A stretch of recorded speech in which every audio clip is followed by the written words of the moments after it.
ओम अज्ञानातिमिरान्धस्य ज्ञानाञ्जनशलाकया चक्षुरुन्मिलितं येन तस्मै श्रीगुरुवे नमः। श्रीचैतन्यमनोभीष्टं स्थापितं येन भूतले स्वयं रूपगदा मह्यं ददाति स्वपदान्तिकं। वन्देऽहं श्रीगुरु श्रीयुतापदकमलं श्रीगुरु वैष्णवांश्च श्रीरूपं साग्रजातं सहगणा रघुनाथान्वितं तं सजीवं साद्वैतं सावधूतं परिजनसहितं कृष्ण चैतन्यदेवं श्रीराधा कृष्णपादां सहगणा ललिता श्रीविशाखान्वितांश्च। हे कृष्ण करुणा सिंधु दीनबंधो जगत्पते गोपेश गोपिका कांत राधा कांत नमोस्तुते। तप्त कांचन गौरांगी राधे वृंदावनेश्वरी वृषभानुसुते देवी प्रणमामि हरिप्रिये। वाञ्छाकल्पतरुभ्यश्च कृपा सिन्धुभ्य एव च पतितानां पावनेभ्यो वैष्णवेभ्यो नमो नमः। श्री कृष्ण चैतन्य प्रभो नित्यानंद श्री अद्वैत गदाधर श्रीवासादि गौर भक्तवृंद। हरे कृष्ण कृष्ण कृष्ण हरे हरे, हरे राम राम राम हरे हरे। जयतां सुरतो पंगुर मम मंदमते गतिर मत्सर्वस्वपदाम्भोजो राधा मदन मोहनो। कृष्णाय वासुदेवाय देवकी नंदनाय च नंदगोपकुमाराय गोविंदाय नमो नमः। गोविंदाय नमो नमः। गोविंदाय नमो नमः। पंचतत्वात्मकं कृष्ण भक्तरूप स्वरूपकं भक्तावतार भक्ताख्यं नमामि भक्त शक्तिकं। गुरुवे गौरचंद्राय राधिकाय तदालये कृष्णाय कृष्ण भक्ताय तद्भक्ताय नमो नमः। ओम विष्णुपदाय कृष्ण प्रेष्ठाय भूतले श्रीमदे जय पताका स्वामी दिनामिने नमः। आचार्य पदाय नीताय कृपा प्रदायिने गौर कथा धामदाय नगर ग्रामतारिणे नमः। ओम विष्णुपदाय कृष्ण प्रेष्ठाय भूतले श्रीमदे भक्ति वेदांत स्वामी दीनामिने नमस्ते सरस्वती देवे गौरवाणी प्रचारणे निर्विशेष शून्यवादी पाश्चात्य देशदाने। जय श्री कृष्ण चैतन्य प्रभु नित्यानंद श्री अद्वैत गदाधर शिवासादि गौर भक्तवृंद। हरे कृष्ण कृष्ण कृष्ण हरे हरे, हरे राम राम राम हरे हरे। ओम नमो भगवते वासुदेवाय।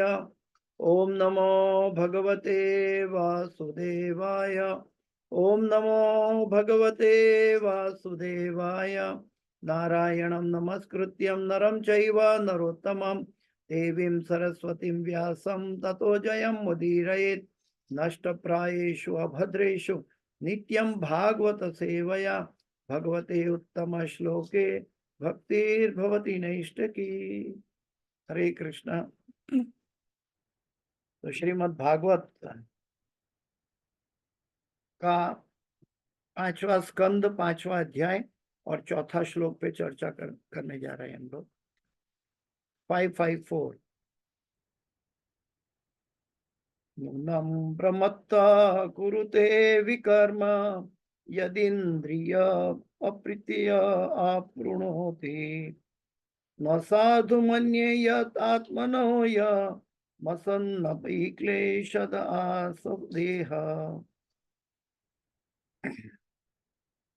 नूनं प्रमत्तः कुरुते विकर्म यदेन्द्रियप्रीतया प्रणोति न साधु मन्ये यतात्मनोऽयम् असन्नपि क्लेशदः सद्यः।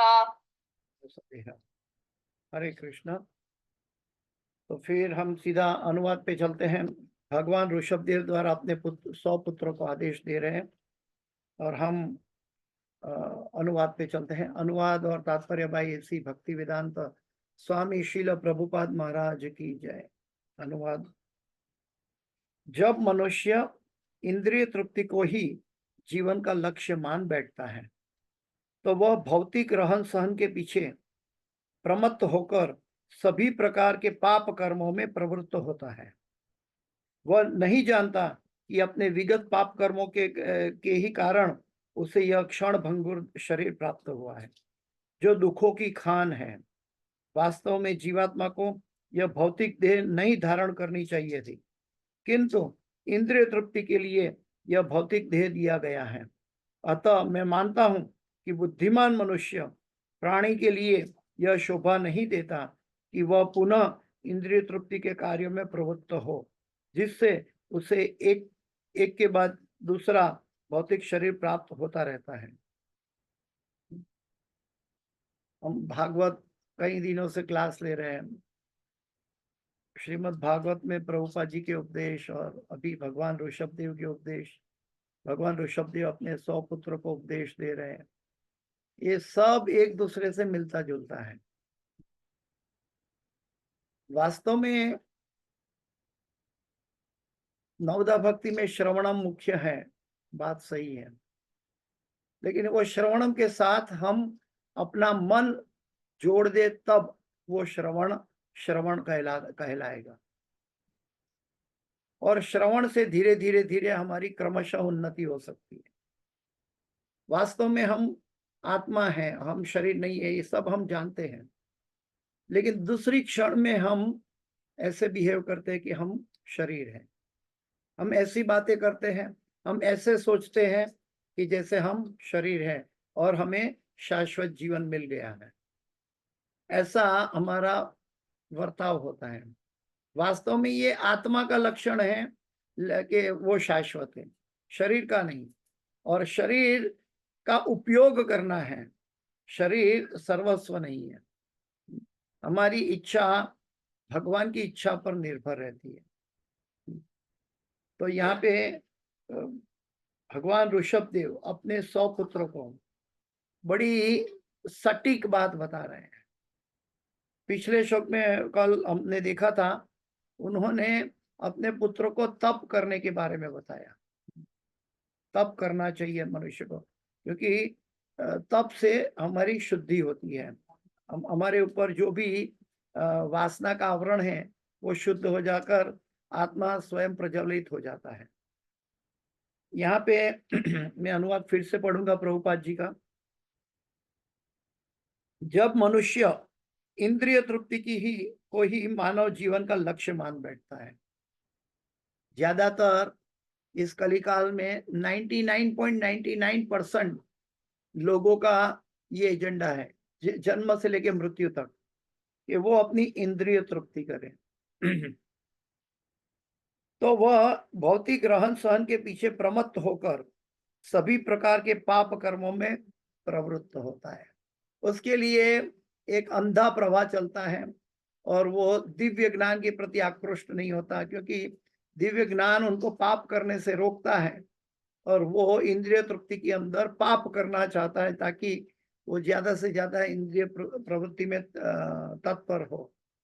लेकिन वास्तव में वो अपने आप को धोखा दे रहे हैं, अपने आप का क्या बोलते हैं कि अपने आप को नुकसान पहुंचा रहा है।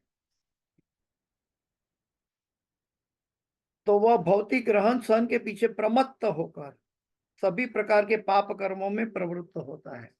प्रमत्त होकर। एक गुरु भाई से मेरी मुलाकात हुई थी जो सीनियर डिवोटी है।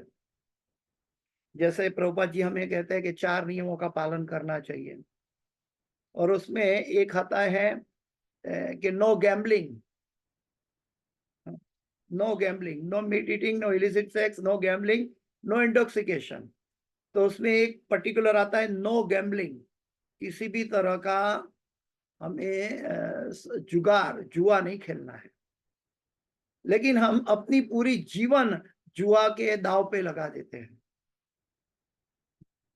हम अगर शास्त्र के उपदेश की अवहेलना होती है हमारे द्वारा, तो ये भी एक हम गैम्बल कर रहे हैं, ये भी हम जुआ खेल रहे हैं अपने आप से, जो हमें कहीं का नहीं रहने देगा।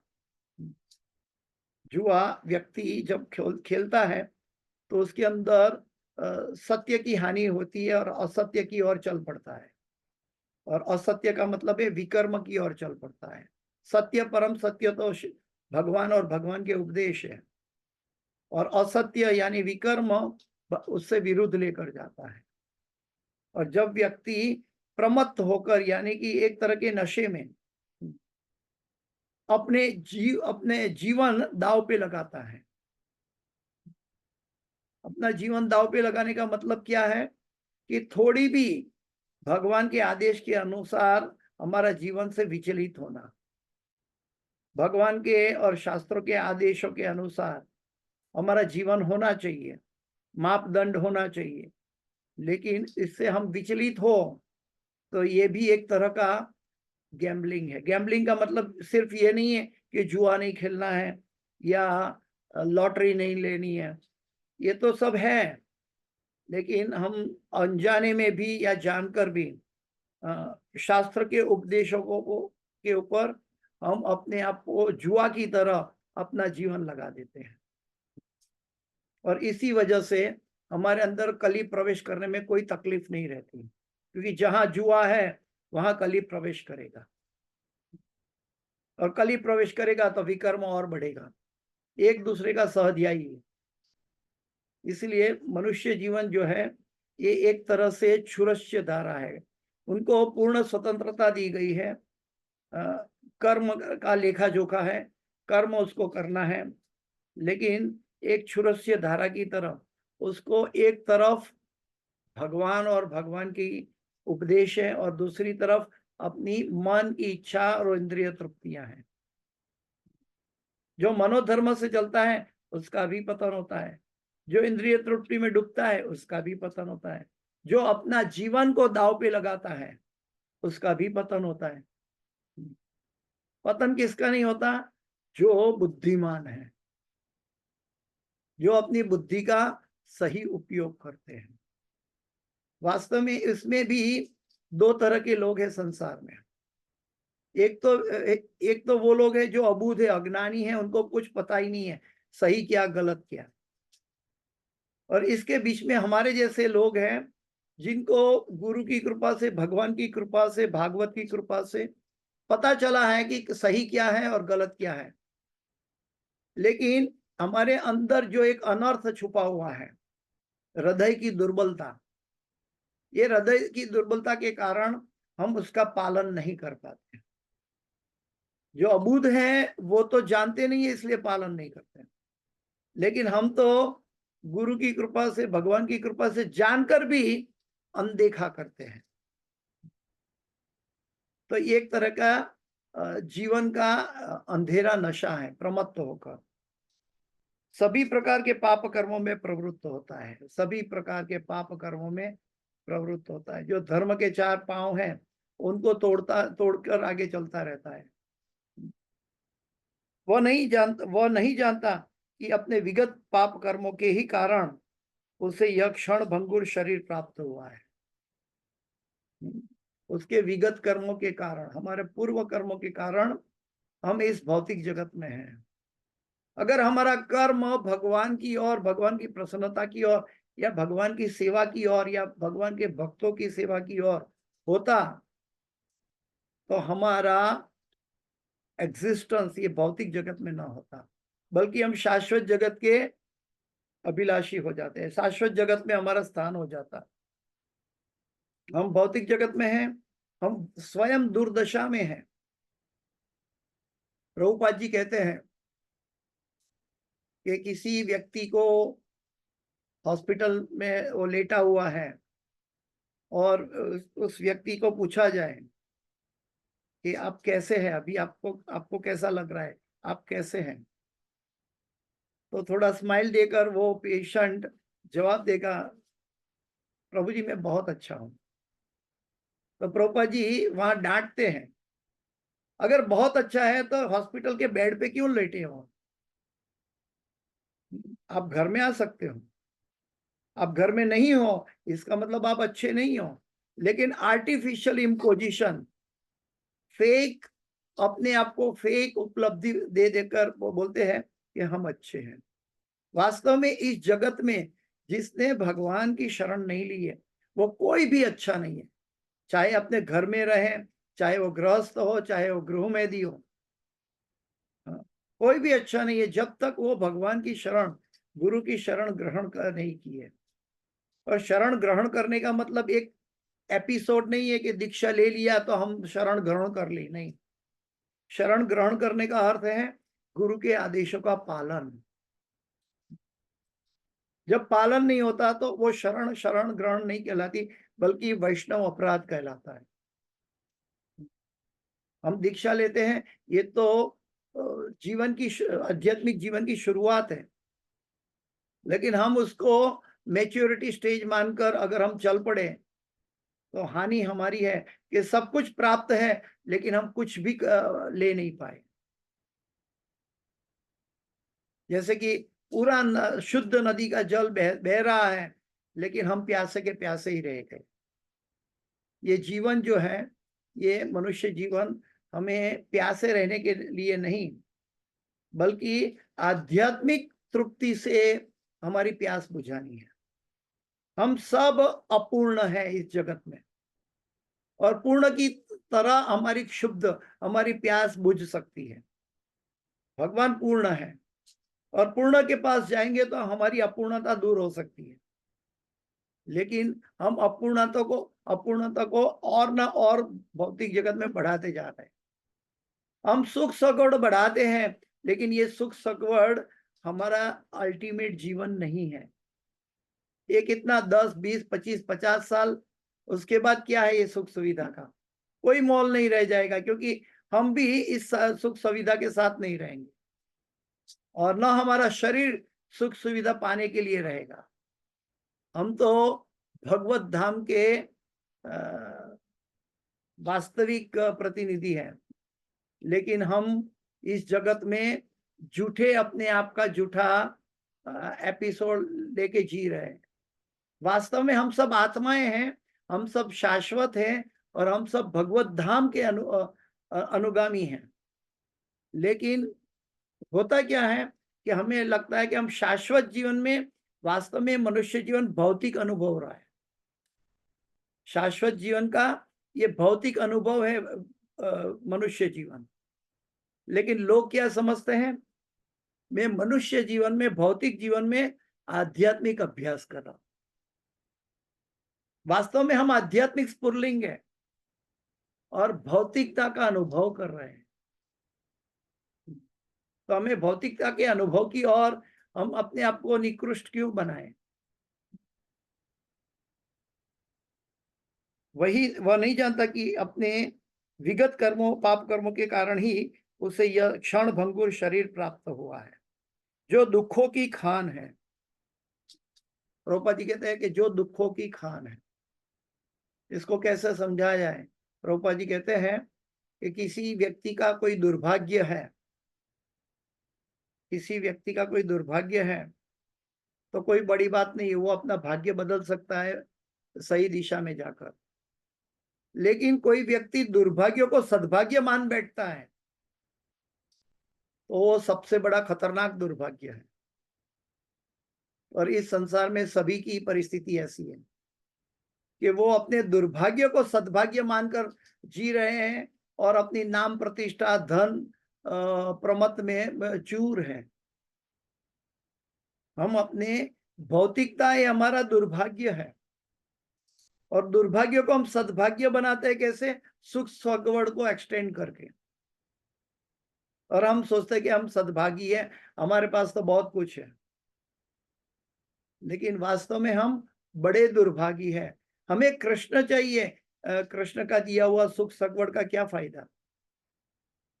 ये तो क्षणिक है, जो हमारे पूर्व कर्मों के फल के अनुसार हमें प्राप्त हुआ है तो ठीक है, लेकिन उसमें भी हमें कृष्ण को ढूंढना है। जितनी सुख सगवड़ ज्यादा मिलती है उतनी हमारी कृष्ण के प्रति भक्ति की जिम्मेदारी और ज्यादा बढ़ जाती है,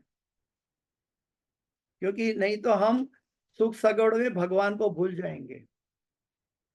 इसलिए हमें ज्यादा जागृत रहने की आवश्यकता है।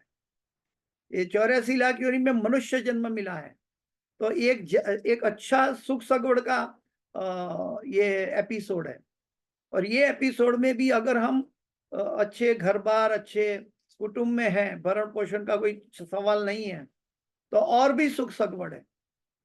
लेकिन ये सुख सगवड़ को हम ऐसे ही सुबह से रात, रात से सुबह, सुबह से रात, रात से सुबह ऐसे पशु की तरह जीवन बिताएंगे तो क्या फायदा है? सुख सगवड़ का उपयोग कृष्ण की सेवा में करना है। जब कृष्ण की सेवा नहीं है तो ये सुख सगवड़ भी हमारे लिए पाँव में जंजीर बनकर आएगा। भगवान कहेंगे कि मैंने तुम्हें सभी कुछ मौका दिया था, लेकिन ये मौके का तुमने गलत फायदा उठाया। मैं चाहता हूं कि तुम मेरे पास आ जाओ, भगवान कहेंगे, लेकिन तुम स्वयं अपने पाँव में भौतिक संसार की बेड़ियां डाल के घूम रहे हो। और यही परिस्थिति संसार में ज्यादातर लोगों की है, जो दुखों की खान है। वास्तव में जीवात्मा को यह भौतिक देह नहीं धारण करनी चाहिए थी। बहुत स्पष्ट और सटीक बात श्रीमद् भागवत कह रहा है। वास्तव में जीवात्मा को यह भौतिक देह नहीं धारण करनी चाहिए थी, क्योंकि हम तो नित्य सिद्ध एक तरह से है आत्मा तो, लेकिन हम यहाँ भौतिक जगत में हम साधन सिद्ध बनने का प्रयत्न कर रहे हैं। अगर हमारी साधन सिद्ध बहुत तीव्रता है और उसमें कोई अपराध जन्य कोई मैल नहीं रहा, तो साधन सिद्ध हमें कृपा सिद्ध की ओर लेके जाता है। और जब कृपा सिद्ध हो जाते हैं तो फिर हम वापस नित्य धाम में अपने ओरिजिनल पोजीशन में जा सकते हैं। तो इसके लिए हमारी साधन सिद्ध का सदुपयोग करना है। और साधन सिद्ध अनलिमिटेडली है। कल मेरे सीनियर गुरु भाई ने मुझे बताया था 2-3 दिन पहले, ये प्रभुपाद जी ने और हमारे गुरुवर्य ने हमें बोला है मिनिमम 16 राउंड हरे कृष्ण महामंत्र का जप करना है, मिनिमम। अगर पूरे जीवन में अगर आपको बहुत तकलीफ है, बहुत काम है, बहुत बिजी है, तब आप 16 मिनिमम करना है, लेकिन हर रोज तो ज्यादा ही होना चाहिए। लेकिन हमने क्या कर दिया, 16 में माला बाजू में रख देते हैं। वास्तव में पावनानी मनीषिणाम, पवित्रता की शुद्धिकरण का कोई अंत नहीं है। और जितना हम शुद्ध होंगे उतना हम भगवान से निकट हमारा वास हो जाएगा।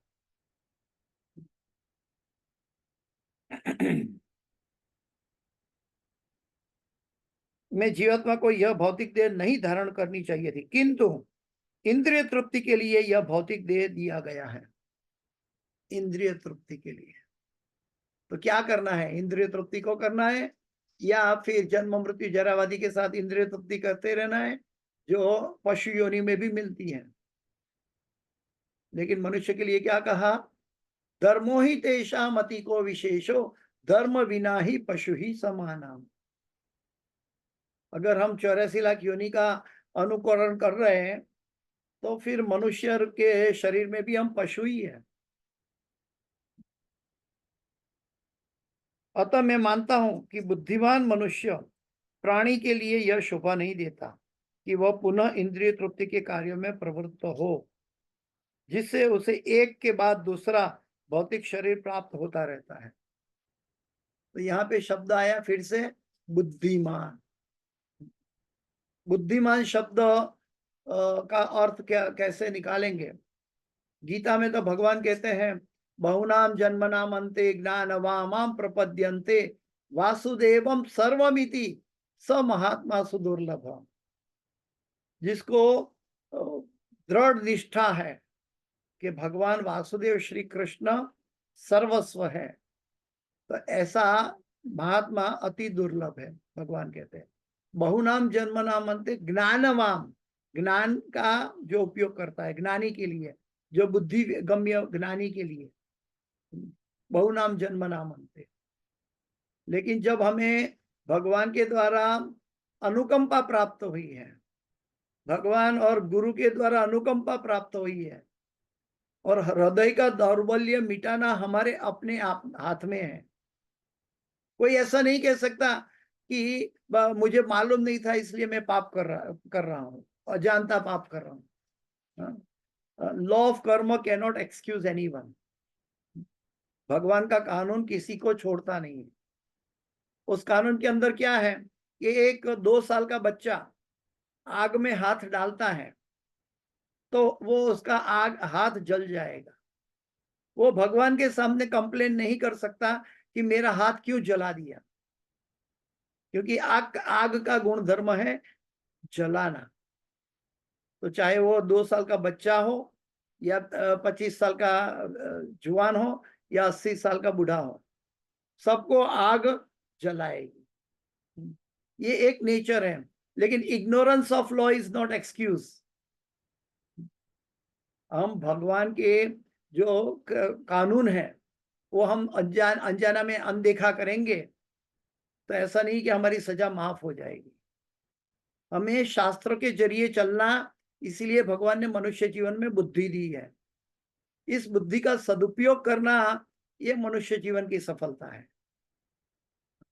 मनुष्य के जीवन की सफलता बुद्धि का उपयोग भगवान की सेवा के लिए करना है।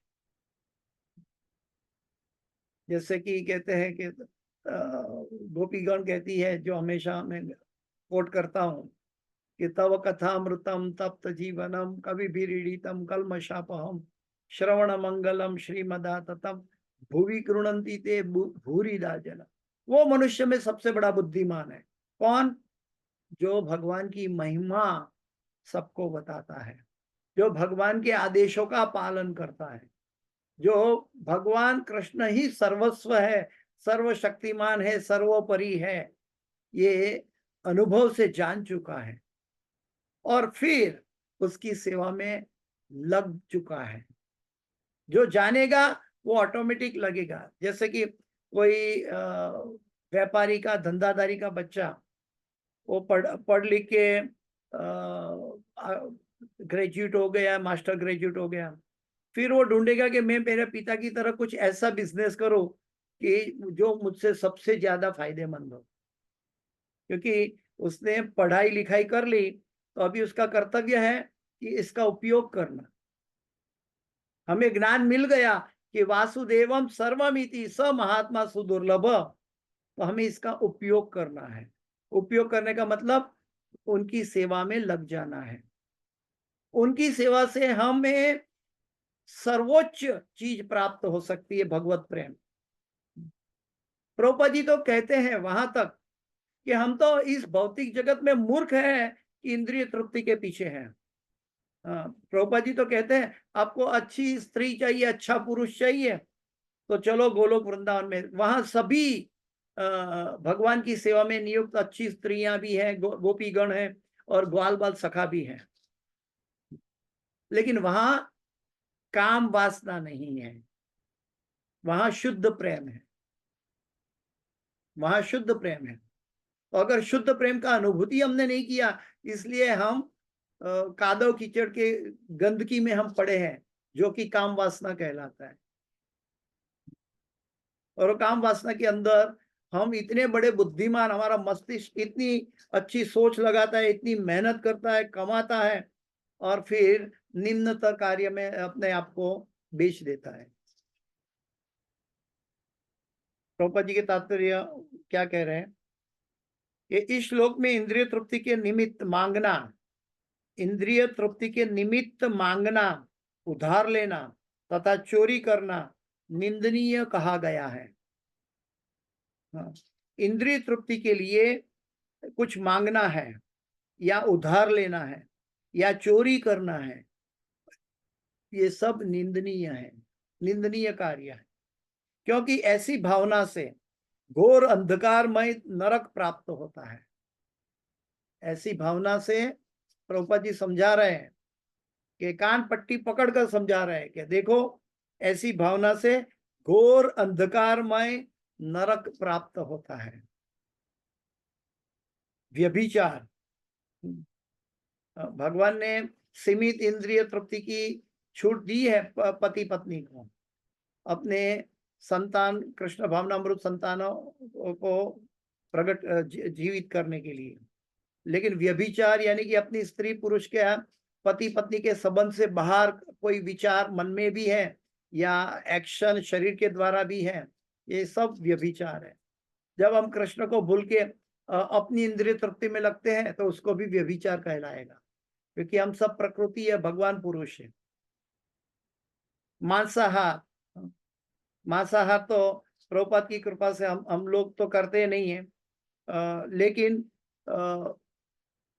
प्रभुपाद के ऐसे शिष्य थे पाश्चात्य जगत में जिनका रोजिंदा जीवन, उसका दैनिक नित्य सुबह और शाम लंच और डिनर मांसाहार होता था। वो सब मांसाहार छोड़कर आज कृष्ण भावनामृत बनकर कृष्ण प्रसाद खा रहे हैं। उन्होंने मांसाहार का त्याग कर दिया और हम एक चाय या लहसुन प्याज नहीं छोड़ सकते। ये हमारी दुर्दशा है। मद्यपान, मद्यपान एक नशे की बात है। हम चाय भी एक नशा है, कॉफी भी एक नशा है। तो ऐसा नहीं कि दारू वो खाली मद्यपान है। जब अपने मिथ्या अहंकार में हम पड़े हैं, वो भी एक तरह का नशा है। और द्युत क्रीड़ा, जुआ खेलना, जुआ खेलना मतलब खाली जुआ पत्तों से खेलते, वो जुआ की बात नहीं है। हम अपने जीवन को जुआ की तरह खेलते हैं। अपना जीवन भगवत प्राप्ति के लिए उसकी जगह भौतिक जगत में दाव पे लगा देते हैं, कि हम सोचते हैं कि इससे बढ़कर कोई आनंद लेने की जगह ही नहीं है। आज आनंद कर लो, कल किसने देखा है। अपने जीवन को द्युत क्रीड़ा बना देते हैं। ये 4 प्रकार के पाप कर्म हैं। ये ऐसे साधन है जिनसे दूसरी भौतिक देह धारण करके भयंकर कष्ट उठाने पड़ते हैं, भयंकर कष्ट उठाने पड़ते हैं। और प्रभुपाद जी ने कृपा करके हमें ये धर्म के 4 पांवों को से बचा लिया है। हमें इलिसिट सेक्स से बचाया, no intoxication, no meat eating and no gambling. ये चारों धर्म के पांव हैं। ये चारों से बचाकर हमें हरिनाम की दीक्षा दे रहे हैं। ये हमारा अहोभाग्य है, अहोभाग्य है। चाहे हम 100 साल तक ढूंढते रहे अपने बुद्धि से, अपने कर्मों से, तो शायद न मिले। ये भगवान और भगवान के प्रतिनिधि की अनुकंपा से हमें प्राप्त है। प्रभुपाद जी की कृपा से आज हमारे हाथ में भागवत है। आज प्रभुपाद जी के वाक्य पढ़ रहे हैं। आज कली काल में बैठे हुए हम प्रभुपाद जी का सानिध्य कर रहे हैं। ये ऐसे साधन है जिनसे दूसरी भौतिक देह धारण करके भयंकर कष्ट उठाने पड़ते हैं। वेदों में कहा गया है, असंगो यम पुरुषः। जीवात्मा वास्तव में इस भौतिक जगत में से किसी प्रकार का जुड़ा हुआ नहीं है। कितनी भ्रामक अवस्था है हमारी। वास्तव में जीवात्मा इस भौतिक जगत में किसी प्रकार से जुड़ा हुआ नहीं है, फिर भी कहते हैं ये मेरी पत्नी है, ये मेरा पति है, ये मेरा माँ बाप है, मेरे भाई बहन है, ये मेरा पैसा है, ये मेरा शरीर है, ये मेरा नाम प्रतिष्ठा है, ये मेरा मेकअप है। कितना भ्रम में हम जी रहे हैं, कितने अंधकार में हम जी रहे हैं। वास्तव में इस भौतिक जगत से हमारा लेना देना ही नहीं है, क्योंकि हम आत्मा है और आत्मा बिलोंग टू कृष्ण। ममे वांछो जीव लोके। तो हम भगवत धाम के नागरिक हैं, लेकिन भौतिक जगत में अपनी नागरिकता को परमानेंट नागरिकता मान रहे हैं। कितनी भ्रामक और अवास्तविक जीवन जी रहे हैं। किंतु इंद्रिय सुख उठाने की प्रवृत्ति रखने के कारण उसे ऐसी भौतिक अवस्था में पड़ना होता है। इंद्रिय सुख, आत्मेंद्रिय तृप्ति वांछा तारे नाम काम, कृष्णेंद्रिय तृप्ति वांछा धरे प्रेम ना। जो कृष्ण की तृप्ति करते हैं, कृष्ण की ऋषिकेन ऋषिकेश सेवनम भक्ति रुच्यते। जो कृष्ण की इंद्रिय तृप्ति करते हैं वो भक्त हो जाता है। जो आत्मेंद्रिय तृप्ति करता है वो काम वासना में गिर जाता है। मनुष्य को चाहिए कि भक्तों की संगति करके अपने जीवन को पूर्ण बनाए। भक्तों की संगति का मतलब क्या है? जैसे दो मित्र होते हैं तो छोटी छोटी बातों में एक दूसरे को मदद करते हैं, छोटे से छोटी बातों में एक दूसरे का सुझाव लेते हैं। लेकिन ये भौतिक और कार्मिक है, संसारी मित्रता। लेकिन जब हम भक्तों का संग करेंगे तो हम छोटी छोटी बातों में आध्यात्मिक उन्नति कर पाएंगे। छोटी छोटी बातों में हमें आध्यात्मिक सुझाव मिलता रहेगा। छोटी छोटी बातों में हमें भागवत कथा मिलती रहेगी। छोटी छोटी बातों में हम कृष्ण का सदैव चिंतन कर पाते रहेंगे। छोटी छोटी बातों में हम कृष्ण की नाम की महिमा जानते अनजानते हुए करते रहेंगे। ये हमारी सुकृति कृष्ण प्रेम तक ले जाएगी। इसलिए भक्तों का संग अति आवश्यक है। और उसे और आगे भौतिक देह के फेरे में नहीं पड़ना चाहिए। उसे आगे और भौतिक देह के फेरे में नहीं पड़ना चाहिए। आ ब्रह्म भुवनालोका पुनरावर्तिनो अर्जुन माम उपेत्य तो कौन्तेय पुनर्जन्म न विद्यते। जो भगवान की शरण में जाता है, भगवान को प्रसन्न करना चाहता है, अपने गुरु को प्रसन्न करता है, शास्त्रों के आदेशों की अवहेलना नहीं करके बल्कि उसको जीवन में उपयोग करता है, तो कितना सरल कार्य हो जाता है हमारा जीवन का। कितनी सरलता से हम वास्तविक जीवन में वापस लौट सकते हैं। अभी अवास्तविक जिंदगी पसार कर रहे हैं हम। जब तक हम भागवत से दूर चले जाते हैं तो ये हमारी अवास्तविक जिंदगी है। जब भागवत से हमें नाम निर्देश मिल रहा है, दिशा मिल रही है प्रभुपाद जी के जरिए, भागवत के जरिए, लेकिन उस समय उस और हमें चलेंगे नहीं तो कैसे पहुंचेंगे? हाईवे पर साइन बोर्ड तो रहता है, साइन बोर्ड पे लिखा है कि यहाँ से बॉम्बे 500 किलोमीटर दूर है, तो हमें साइन बोर्ड के पास हम खड़े हैं तो हम कभी भी बॉम्बे नहीं पहुंचेंगे। हमें साइन बोर्ड पे विश्वास है तो अभी हम बॉम्बे नहीं पहुंचेंगे। हमें साइन बोर्ड पे लिखा हुआ 500 किलोमीटर है, उस दिशा में 500 किलोमीटर जाने के लिए अपने आप को चलित करना होगा, अपने आप को क्रियान्वित करना होगा, तब हम बॉम्बे पहुंच पाएंगे। इस भौतिक जगत में बॉम्बे पहुंचने के लिए भी हमें साइन बोर्ड का आदेश का पालन करना पड़ता है। हमें कार चलाते हैं तो लाल लाइट ग्रीन लाइट का आदेश का पालन करना पड़ता है। तो जीवन जीते हैं और एक पागल की तरह जीते हैं, ऐसा कैसे चलेगा? जीवन भी एक यात्रा है। उसके लिए हमारा मापदंड साधु गुरु और शास्त्र है। तो मैं अपनी वाणी को विराम दे रहा हूं। इस क्लास की कोई भी सुकृति है, मेरे गुरु महाराज हिज होलीनेस जय पताका स्वामी आचार्यपाद गुरु महाराज की है। और इस क्लास के अंदर कोई भी गलती, क्षति या त्रुटि रह गई है, मेरी अपनी है, कृपा मुझे क्षमा करें। वांछा कल्पतरुभ्यश्च कृपा सिंधुभ्येव च पतितानां पावनेभ्यो वैष्णवेभ्यो नमो नमः। अनंत कोटि वैष्णव वृंद की जय, शिल प्रभुपाद की जय, गुरुदेव महाराज की जय। हम गुरु महाराज के लिए एक बार हरे कृष्ण महामंत्र बोलेंगे। हरे कृष्णा कृष्णा कृष्णा हरे हरे, हरे राम राम राम हरे हरे। कृष्णा कृष्णा हरे कृष्णा, हरे राम राम राम राम। जय गुरुदेव, जय गुरु महाराज की जय। किसी किसी का कोई प्रश्न है तो 1 मिनट में बात कर ऑनलाइन सकते क्लास नाम से कौन है? क्लास में भी ऑनलाइन क्लास नाम से कौन है? आप ये बोल भी रहे हैं। हरे कृष्ण प्रभु जी से दंडवत प्रणाम हरे कृष्णा जी माता जी। ये मैं जो आपको समझ नहीं पाया। समय है तो क्वेश्चन आंसर लेंगे। ओके, किसी थैंक यू। हरे हरे कृष्णा। कृष्ण प्रभु, हरे हरे कृष्ण जय गुरुदेव, जय गुरुदेव, हरे कृष्ण प्रभु, जय गुरु, जय गुरु।